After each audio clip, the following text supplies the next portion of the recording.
আমার দালাল যে আলমগীর খা, তো তার মাধ্যমে আমাদের কন্ট্যাক্ট হয়, মানে আমাদের প্রলোভন দেখিয়ে, যে মিথ্যা আশ্বাস দেখিয়ে ইটালি নিয়ে যাওয়ার কথা বইলা আপনার 17 লক্ষ টাকা কন্ট্যাক্ট করছে।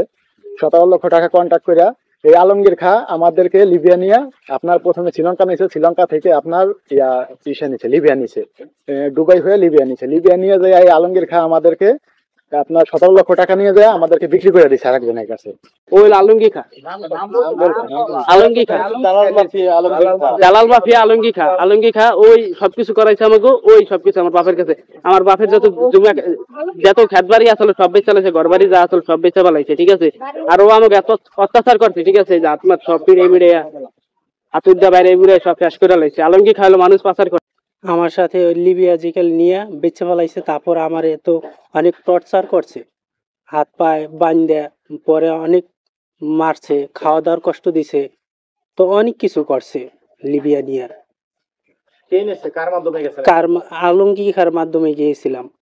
আলমগীর খা নিয়ে অনেক টর্চার করছে, হাত পায়ে অন্তরি ব্যথা আছে, হাত পায়ে। তারপরে মনে করেন যে আমার আঙ্গুল ফাটাইয়া লাইছে, রক্ত পড়ছে, অন্তরি ব্যথা আছে সব জায়গায়, আর হাতে চিহ্ন আছে সব জায়গায়, পাটতলে বাইরেছে সব জায়গায়, শরীরে সব জায়গায় বেরিয়েছে। মাফিয়ার কাছে কতদিন ছিলেন?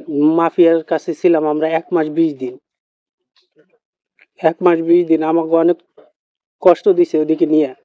তারপরে মনে করেন যে মারার পরে অনেক কষ্ট দিছে।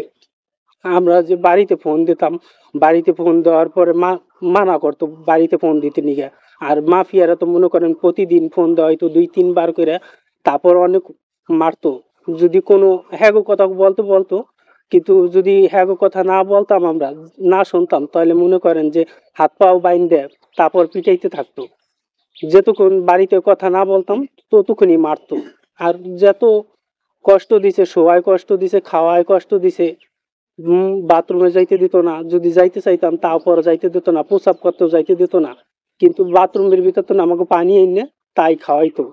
একবার যদি পানি চাইতাম তারপর গালাগালি করতো, অনেক গালাগালি করতো, বাপ মারা তুললা।